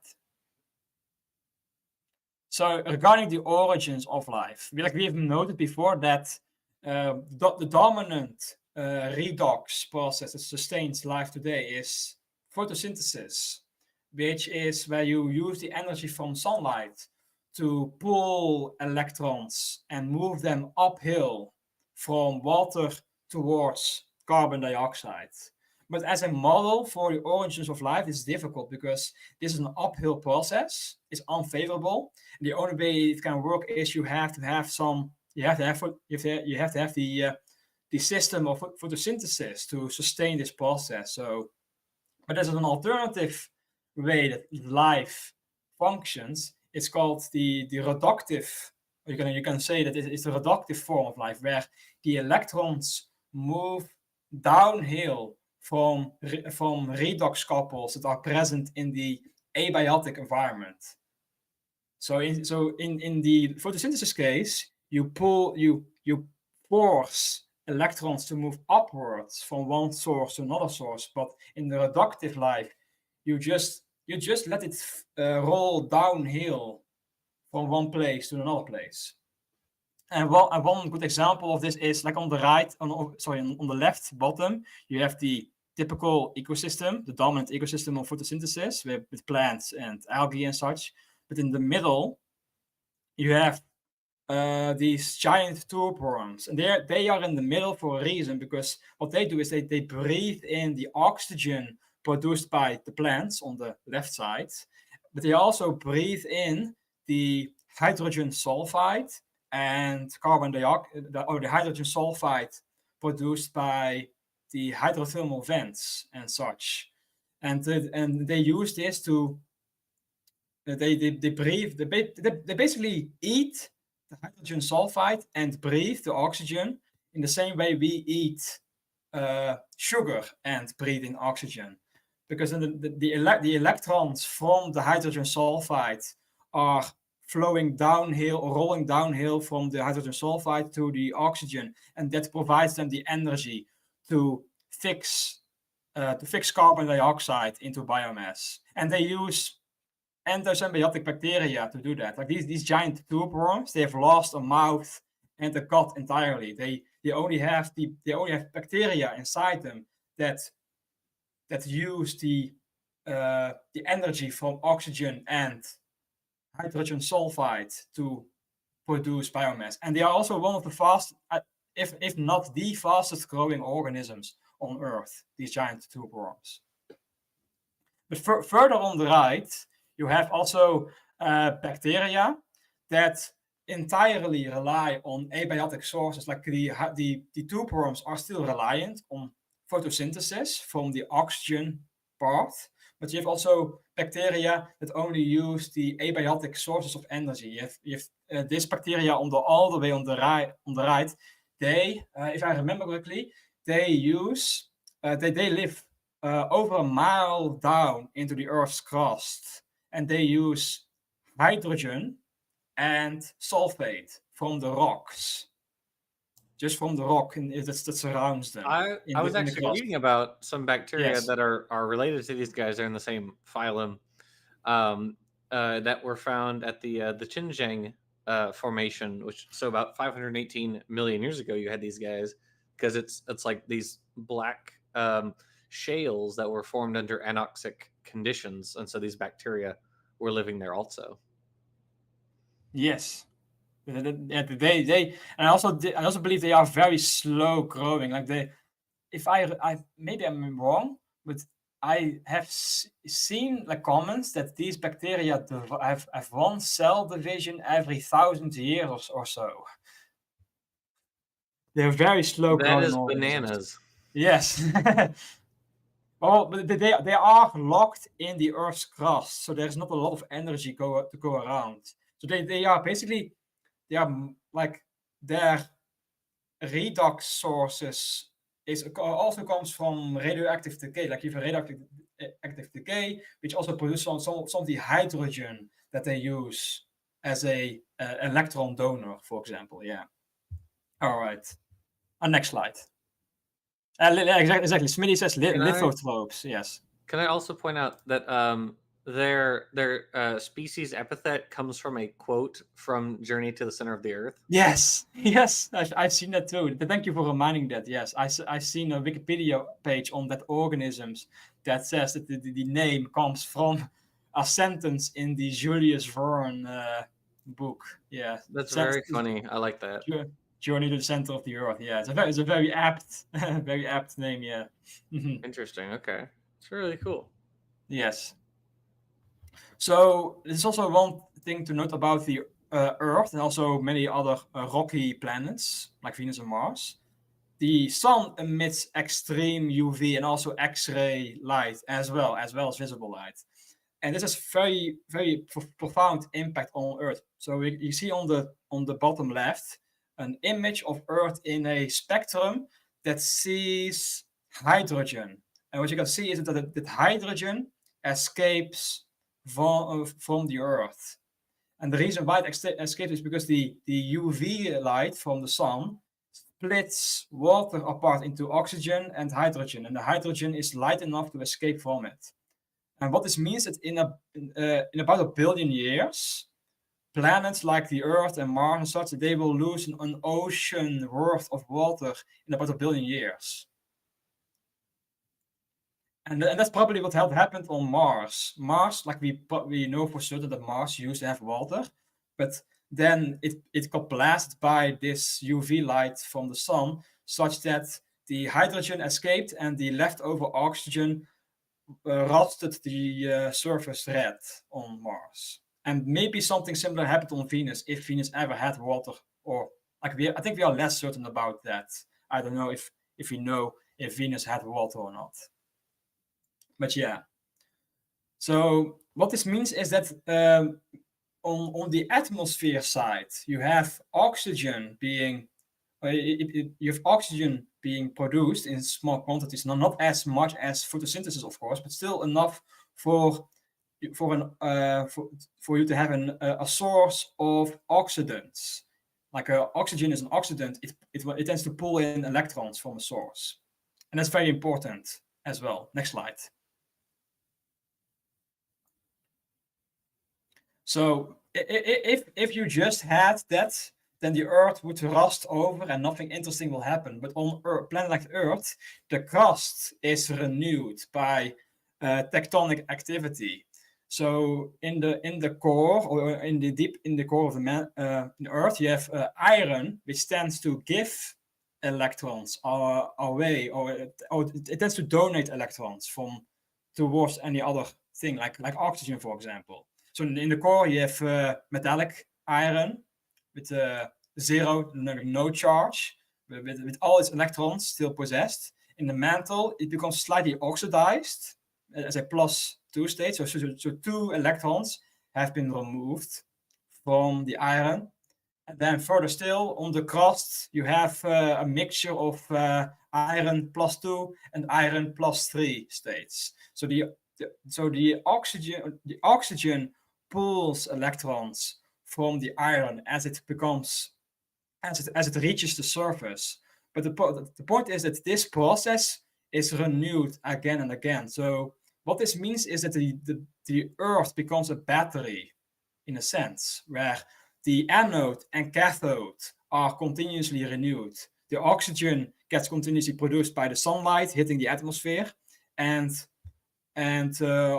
electron donors like iron gets renewed by tectonic activity.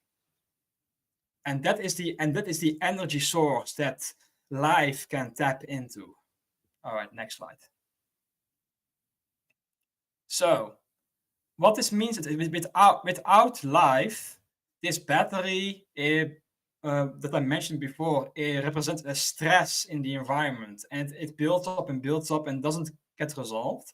But one thing that you have is you have carbon dioxide and hydrogen. The hydrogen is, I can also perhaps mention one. So can you go back one slide before? Sorry about that. Okay, there's this one image on the top right where you have iron being brought up to the surface, which undergoes serpentinization. I believe you also have heard about this before, Jackson. Serpentinization, which is a reaction that Yes. iron and other minerals have with water, which produces hydrogen, a very good electron donor. And as you mentioned, as I noted before, life needs electron donors. Especially without photosynthesis, the electron donor needs to be provided by the environment. And this is a good source of electron donor. Next slide. And what you have is you have the hydrogen being produced, and the hydrogen wants, quote unquote, react with carbon dioxide to form acetate and methane. But there is not a very simple way for this to occur, because there's even though it's a favorable reaction, it's exergonic. When hydrogen and carbon dioxide react, it's exergonic, but there's a high kinetic barrier that prevents this from happening. So what life does is it provides a path of least resistance for this reaction to occur. Again, as Leo put it very beautifully, life exists in virtue of entropy. Or again, if I remember the exact, I want to mention the exact same phrase that you mentioned, Leo. Can you repeat it again?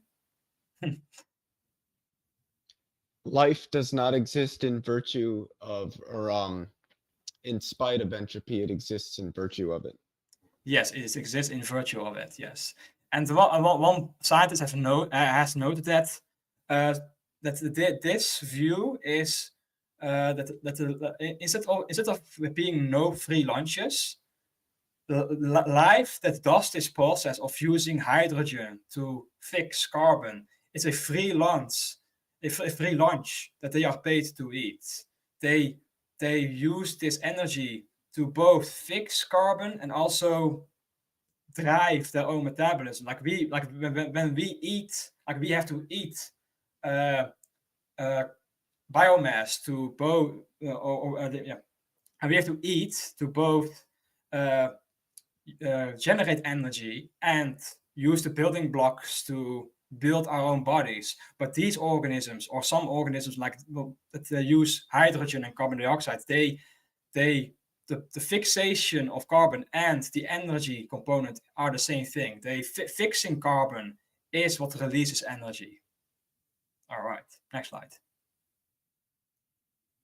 And it's one good paper in the recent years that has been published, which notes that of the 402 reactions that are at the core of metabolism that all life uses to make amino acids, nucleotides, cofactors, and such.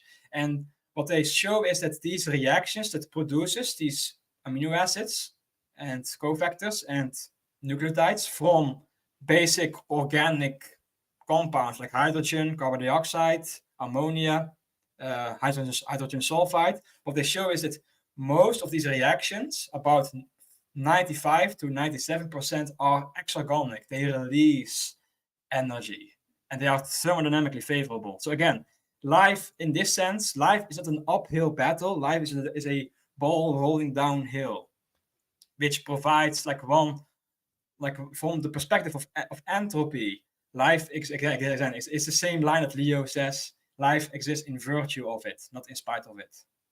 All right, next slide. There's also very beautiful quotes by two scientists. Michael Russell says that the purpose of life is to hydrogenate carbon dioxide, and Albert Georgi, if I pronounce his name correctly, says that life is nothing but an electron looking for a place to rest. All right, next slide.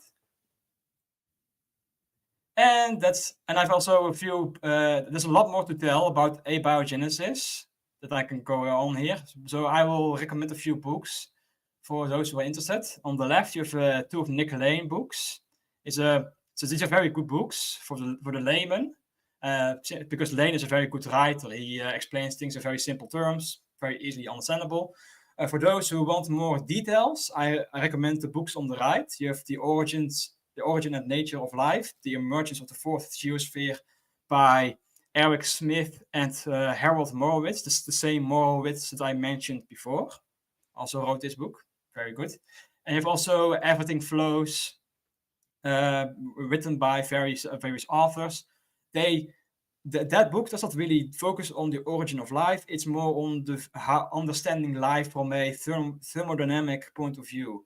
Life is not a thing; it's a process, basically. All right. Next slide.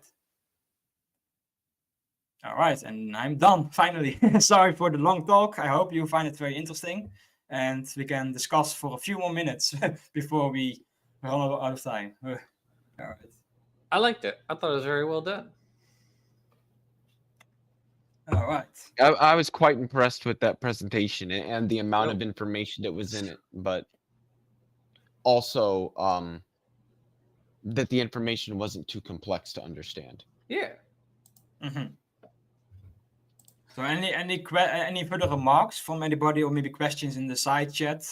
Because we still have 7 minutes before we reach the 2-hour mark. The one thing that I did want to say with regard to the entropy doesn't equal disorder, the best way that I have found to sort of define what entropy is to people is to say that entropy is a measure of the workability of energy. So you've got some energy. We all know energy can do work. The more work you do with that energy, the less work it's going to continue to be able to do. And that, the notion of that as energy does work, its ability to continue to do work goes down, is fundamentally what entropy is. Mm-hmm. Yes. If you have max entropy, then there is no useful energy left. You cannot do work anymore. Yeah. Mm-hmm. And just another quick comment, because I hear you'll hear this from some creationists and apologists. We don't know why the universe very early in its history was in such a low entropy state. But as people like, I believe, Sean Carroll have pointed out, the low entropy state of the early universe is actually way lower than it would need to be to get life. Almost ridiculously so.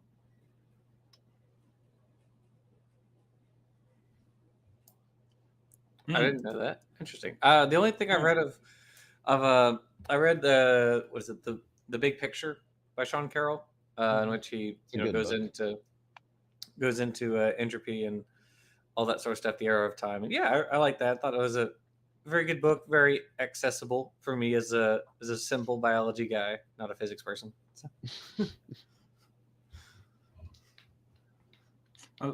I've also heard that like you mentioned that the early universe was a very low entropy, like lower than what is needed for life. And I've also heard that like black holes are what that contains the most entropy of the universe. Like not even close. Like the vast majority of the entropy of the universe is contained in black holes, on the surface of black holes. That could be correct. I'm actually not sure about that. I don't know if Google will return anything. This is also very good by a video by Veritasium, and he also mentions also covers entropy in one of his videos. It's a very good video, and he mentions how black holes, or the surface of black holes, is corresponding to the entropy of the black hole. Like, yeah, surface area. It's like the entropy of the black hole is corresponding to the surface area in terms of Planck squares or something. It's absolutely bonkers. Like Planck squares is very tiny surface area. So even a modest sized black hole has a huge entropy component. Yeah. And according to the Australian National University, such supermassive black holes at the cores of most massive elliptical galaxies are the source of most of the entropy in the universe. Okay.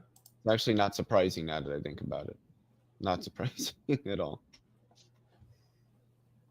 So basically, the universe wants to turn itself into a huge black hole. That will be max entropy.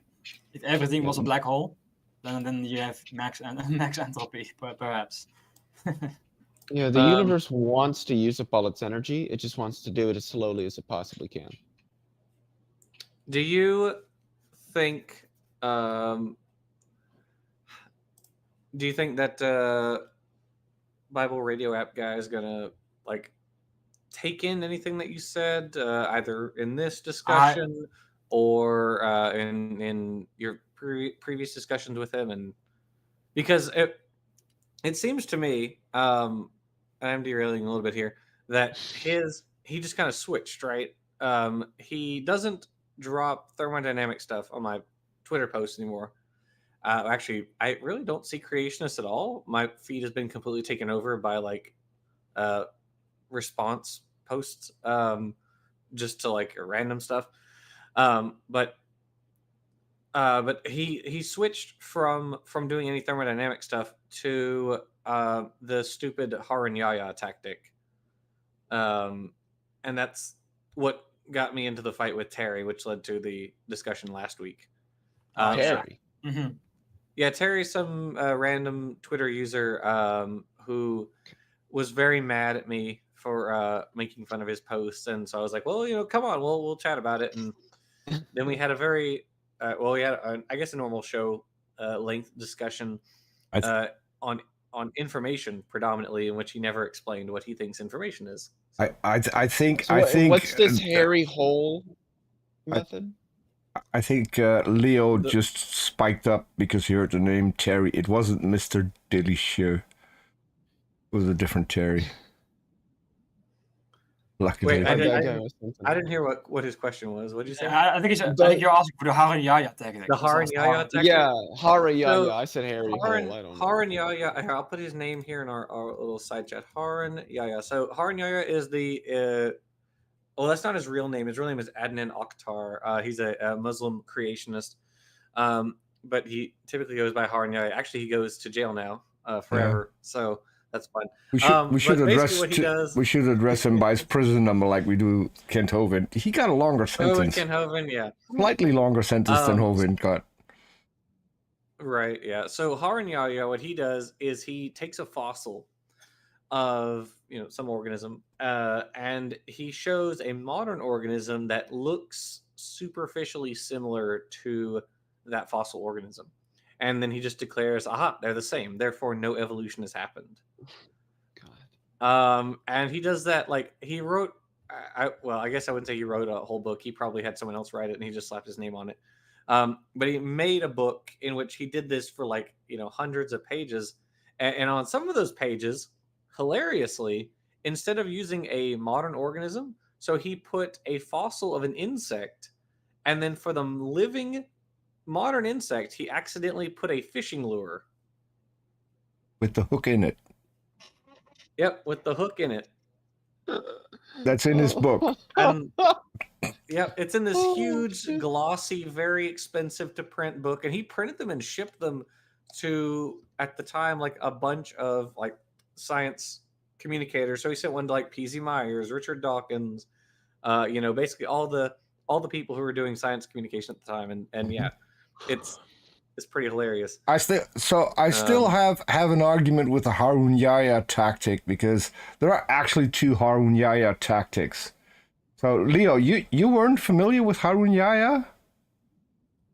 Yeah, I have no idea who that is. Okay, so imagine Kent Hovind and now I forgot the name, the guy who started Playboy magazine, Hugh Hefner. Okay, you cross the two. You cross the two, and then you get a creationist with a lot of women with big boobs and big lips. And those are the videos of Harun Yahya. That's also a tactic to get people to watch your videos, I guess. Have those women dance, scantily clad. Yeah, it's a lot of fun. Just come to creationism, we have cookies, and it's actually just big tits and butts. No, we have boobies. Yes. We have boobies. Yeah, that's yeah. So that's his tactic, and One I of the got through things he talking with got the guy. One of the things he who- got convicted of was human trafficking. So yeah. Yes, yeah. So there are lots of creationists on Twitter, and there's actually a whole Facebook group called or titled like "Where is the Evolution?" They just do this over and over and over again. And actually, while I was I did a video on this topic, or we did a video on this topic, way back, and we actually met, or I talked to a guy called Exabyte Spider who used to do YouTube videos, and he debunked these stupid memes. But like my favorite one, for instance, was a lot of times like they'll look pretty similar. Like they'll do a fossil ginkgo leaf and then a modern one. It's like, okay, yeah, they look pretty similar. But one he did was it was like a modern, or sorry, it was an eel was the modern organism, and then the fossil organism was Hycoichthyes, or sorry, no, it was Pikaia. Now Pikaia is an invertebrate that has no mouth, or sorry, it has no jaws. Sorry, it has no jaws. It has no bones. Really doesn't look anything like an eel at all. It's just kind of got a sinuous body shape. So I don't know. I think I saw that one. Yeah, it's pretty darn bad. Okay, well anyway, so we are over the 2 hour mark. So thank you, Nestle, for that presentation. I enjoyed it quite a lot. Beautifully I learned done. a lot. I think Thank you. our viewers learned a lot.